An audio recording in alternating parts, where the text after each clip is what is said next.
It's me again. Doing the second to last chapter, chapter 22. We're doing another medium dive.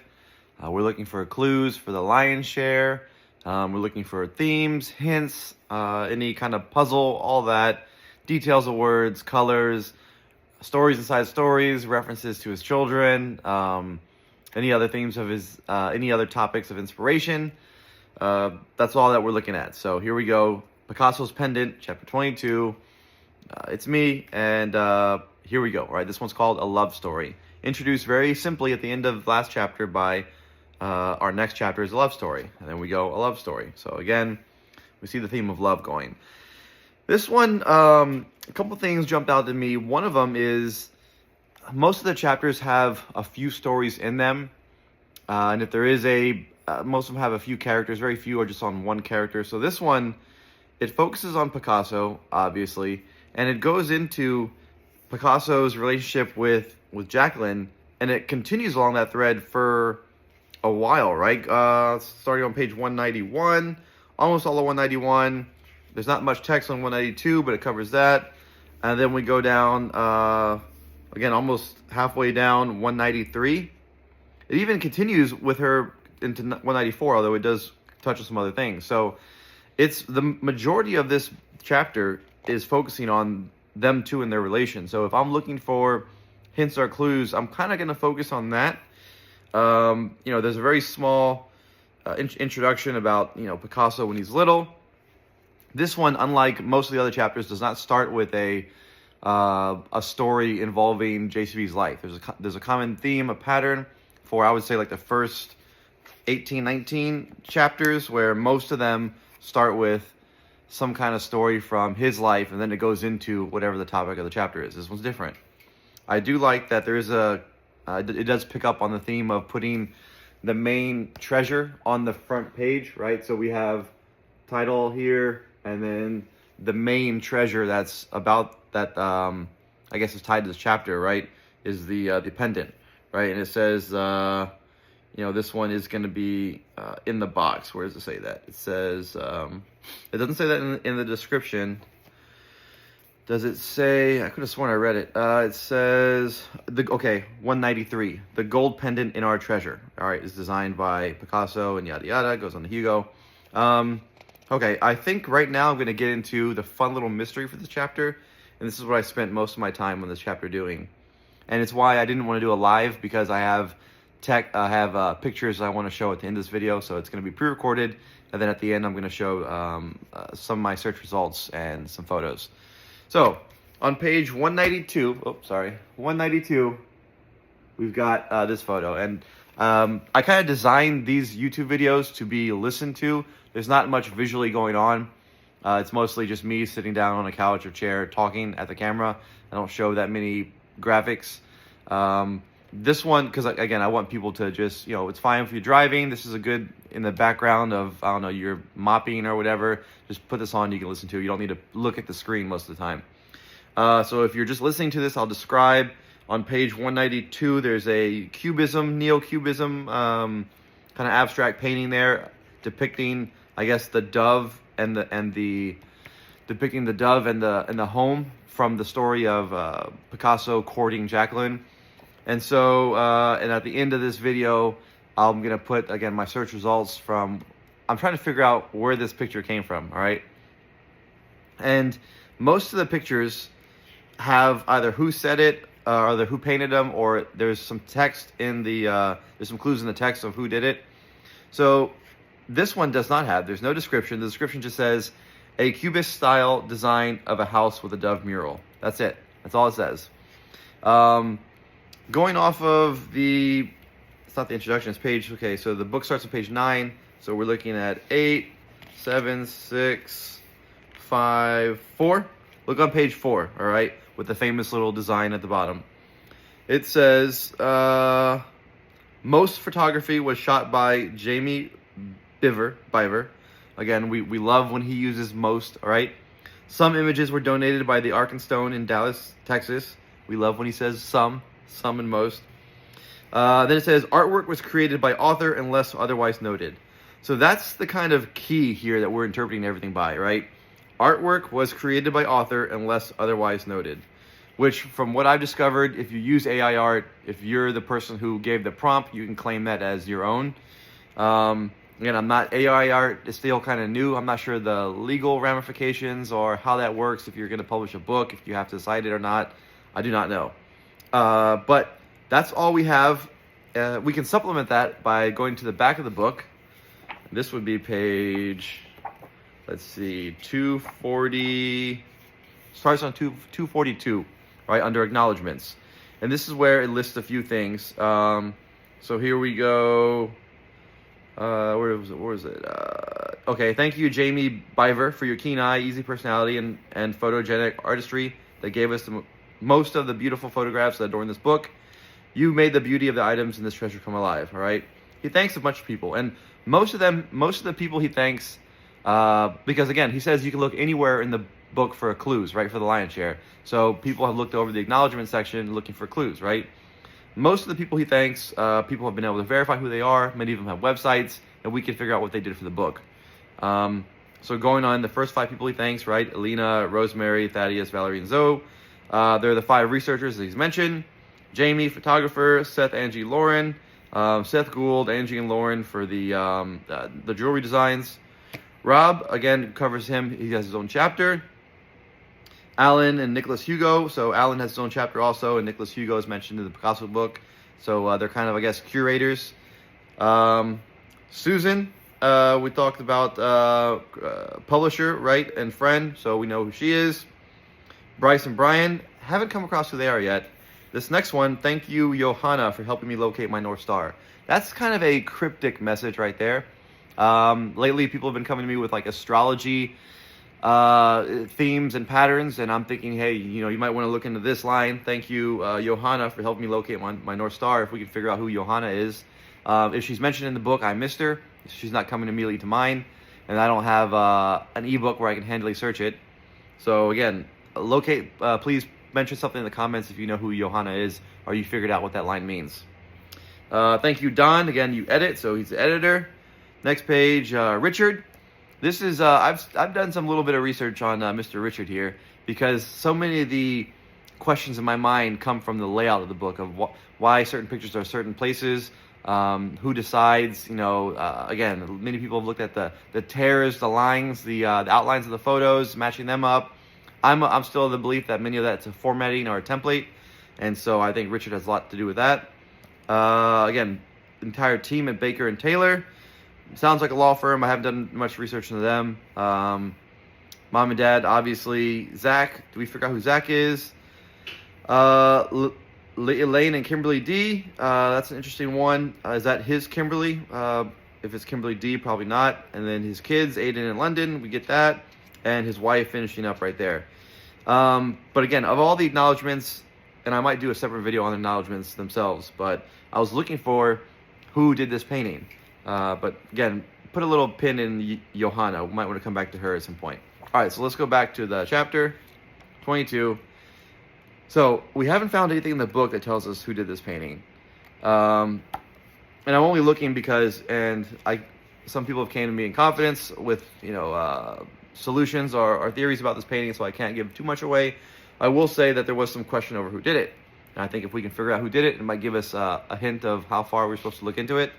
And so I'm not that familiar with Cubism or any kind of like art, painting, neo-Cubism, whatever. And I don't know how AI would do it. So this is what some of the pictures I'm going to show at the end of my video is. I went about asking ChatGPT, which is I have on my phone, if it could create a Picasso style painting or a Cubism style painting, and it did something. Doesn't look like this, but I'll share what it did. But then if I Google image search, take a photo and search it, I do get a lot of hits. Matter of fact, the top hit was AI art. So I do get some, which I figure who knows AI art better than AI or a search engine, right? So my leading theory right now is that this image, because it's unaccredited, was done by the author. So JCB used either, I don't know all the names, ChatGPT or Midjourney or whatever the Bing one is, use something to create this. That's my running number one theme. So again, that's why I'm not going to look too far into the photo for clues. I just had to do some research to figure out if I should look at it for clues or not. And so that's my research that I have, and I'll share that with you at the end of the video. Okay, so that's that page. We're still looking into the text description of Picasso's relationship with Jacqueline. So looking on Google, Wikipedia, a couple of art history sites, most of them kind of match the story of them two together. The story of the roses, the story of which if you're looking for colors, a red, it does say a single red rose. That's really the only color. White, did I see white? Or am I just thinking of the white dove? Gold is in here, right? So gold and red are the two main colors. But most of the history and information I found online matches the story, right? Of him meeting her at first, she kind of rebuffed him. He pursued her. He did the chalk mural on her house. Might be stalking now, but I guess if you're famous, you can do it. And the persistence with the red rose, again, context, because that's probably creepy for 99% of people. But if you're Picasso, I guess you get away with it. So so the story matches up there. Looking at the numbers mentioned, again, the days become weeks, weeks became months. That's on 192. Looking into her age, 25. Looking into when he was, where does it say? Picasso was 47 years her elder, 191. All those dates seem to match up, so there's nothing like a discrepancy. Like he gave a false date and you're supposed to find the real date. There's a lot more numbers in this chapter than on some of the other ones, especially the very end. So this is what, if I'm looking for text details, this was what jumped out at me. We're looking at the bottom of page 194. All right, so I guess I'll give you a little bit of context if you haven't read this chapter recently. But starting with, I guess, midway down 194, he introduces his wife. Actually, no, he introduces her pretty much first paragraph. This story reminds me a little of my love story with my wife, all right? No, I did not bring Kimberly a rose every day for 6 months. Again, I'm reading the top of 194. But then his sentence right here, like Jacqueline with Picasso. So again, he's drawing a comparison between the bulk, the main subject for the bulk of his chapter. I mean, it's almost his whole chapter is focused on their relationship. So now he's going to try to tie that into him. Kimberly's never asked me to give up part of my life to make room for her. Going down. The very last paragraph, which again, I don't like to use the first and the last paragraph for clues or for hints. I think it's in the middle. But I don't want to necessarily make a rule that would exclude something, right? Kimberly and I met in 2013, period. That's a full sentence. Kimberly and I met in 2013. Let me get that right. Kimberly and I met in 2013, period, in a sentence. Next sentence. We began our family in 2017, period, end of sentence. And so while he doesn't mention his kids directly, I still might consider that a leading into the topic or theme of fatherhood, right? And the reason why we look at fatherhood is because, chapter 6 that mentions where he finds inspiration. It's writing, it's fatherhood and music. Let me pause. Yep, page 69 again. As I have grown older, I have found inspiration in fatherhood, music, and writing. Okay, so those are, whenever we see those topics, we kind of key in on them a little bit. So I think you can make if we're looking for $1 million treasure, I think we can put this on the list of possible clues, right? If we began our family in 2017, he already mentions the wedding. So with them, the wedding's mentioned after this. As I write this, we were married only a few months ago. So there's a date with meeting her, there's a date with family, and there's a date with the wedding. So I'm going to put the middle date, 2017, as fatherhood, right? And so I don't know if we want to get, what do we want to do with that? Whether we're supposed to get number 4, 2017 minus 13, right? I'm not sure. I did look up, Kimberly's favorite song was originally performed and recorded by Cass Elliot. So I looked up that song, Make Your Own Kind of Music. It's not the famous song that was put out. Many people talked about the dancing video with both of them from the musical The Book of Mormon. So that's a different song. But he does mention it, right? And so this song was last played and sung at our wedding reception. There might be, this is kind of the first thing I come across in the book. Let me close the book for now. The first thing I come across in the book that would kind of tell you to do research in his life, right? So it's been brought up. K-Pro said in her video a few times that, early on, when the book was like announced, or even before it was announced, they did a speakeasy or discussion and pulled up everything that this guy had online, like all of his Instagram, all of his Facebook, his wife's check-ins, like everything. And the next day, most of them, or within 24 hours, most of them were taken down, with only a few of them left up. One of the things that was left up was his wedding video, right? So this is the first thing I've seen in the book that would he's kind of alluding to something that's out there, right? By mentioning when you put out, you got to know, and he would know this because he was part of the Fen hunt, and he knew how crazy that went. When you put out, $1 million hunt, people are going to go crazy for it. And so anything you say or even allude to is going to be taken up by searchers, taken to the utmost, to the fullest, to the furthest into the path, right? You have to know that because you were a part of a hunt that did that, right? And so, and it wasn't even as expensive, or the prize wasn't as big as your hunt. So you put that. So then you allude in a chapter, right? First off, you say in the how to read this book, you say the whole book is fair game. You make that very clear that the whole book is fair game. And then you say at the end of one of the chapters, my wife's favorite song is originally sung by this. We even included it in our wedding. And then one of the things that you leave up is a wedding video. So this is the first thing I've seen in the text that really does kind of hint to, because I wasn't a fan of taking in a bunch of stuff outside the book, right? As far as, diving into his socials, diving into his deep past history. I did do that, full disclosure, but that was to answer my own questions on his credibility, what kind of person he is, how he would design a puzzle, because he's mentioned many times that he likes to design puzzles. Him and his wife do that. He's mentioned that he does it for his friends. So I did that research just to kind of answer my own questions on, do I believe this guy?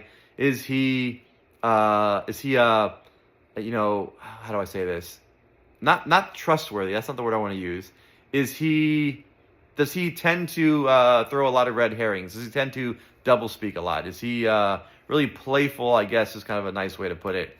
Or is he, very basic, right? Very, very Hemingway, short sentences, descriptions, very heavy-handed with certain topics. That was why I did the research, right? But I didn't really find anything in the book that said it, other than later on, we'll come across this in the Fen box, where he says he dove deep into Fen, and that was how he approached treasure hunting. But if we're following me on this journey that we're going through the book from start to finish, then as a reader, we don't know that yet, because I'm trying to only include what I've read so far. I haven't gotten to the Fen box in theory, right? So I wouldn't know to do that. So this is the first thing in the book that tells you, hey, this is my wife's favorite, and I love my wife. Here's how much I love my wife. I have this, really moving dedication to her. Every time I mention her, it's really, flowery terms. This is her favorite. Here's the producer of the song, the artist that sang it. We even include it in our wedding. So I don't know if you're a person who, wants to look into videos for any kind of hint, or I don't know. I guess that's what I'm trying to say is I could see a theory for using some of those extracurricular outside the book stuff. Now, I don't think it's going to be a major clue. Full disclosure, I don't think the whole point of the book is to get you to watch this old Facebook video and that's where you'll find a boots on the ground, where to go boots on the ground. I don't think that at all. I would just think that maybe there's because he even says he was changing clues around up until he publishes the book, right?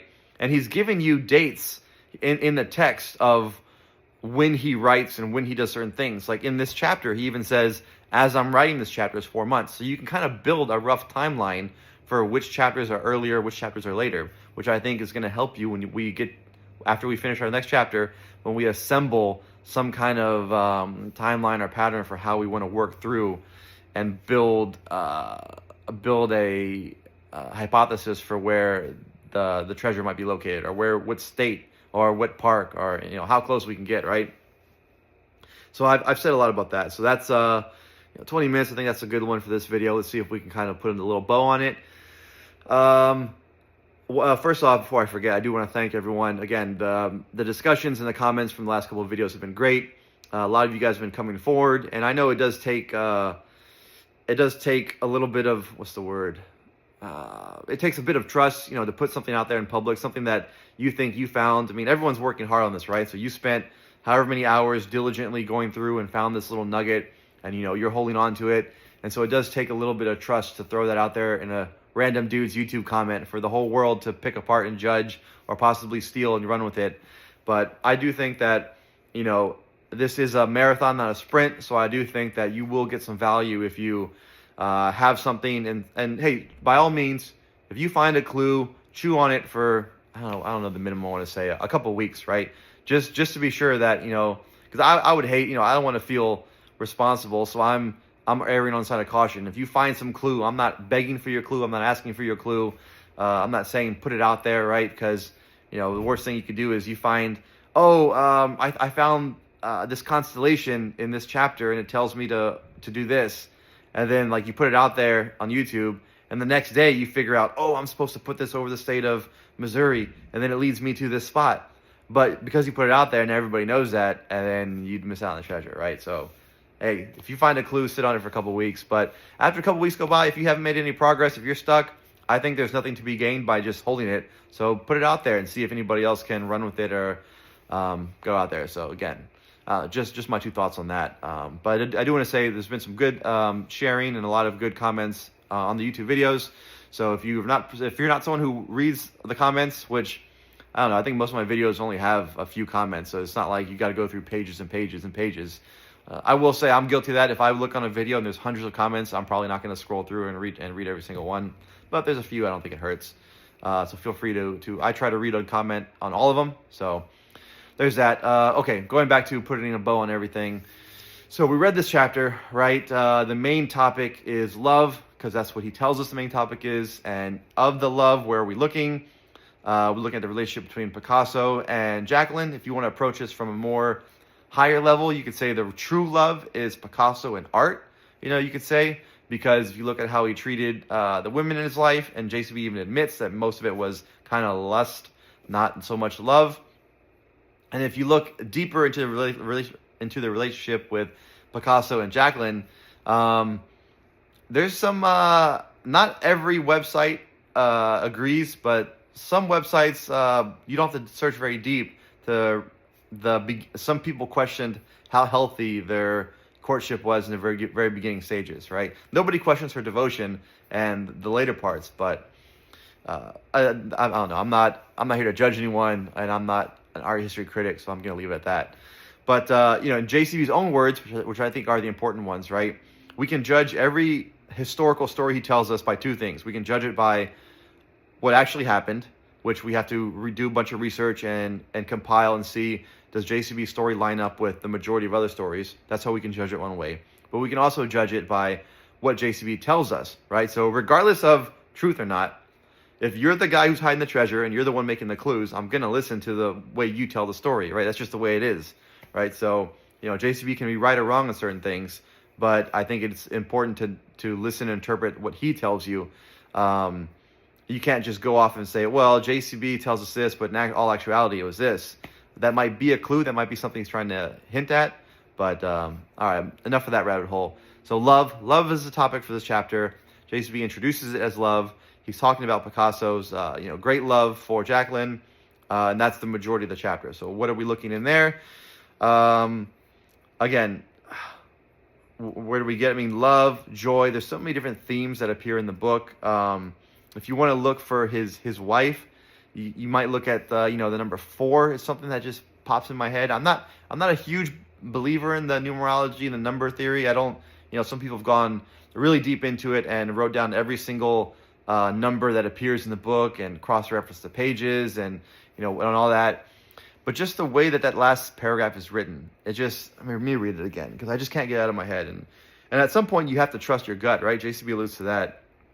You have to trust that if you've read the book multiple times, some things your unconscious will digest and will help you by pointing stuff out. And so I just, something about this last sentence, right?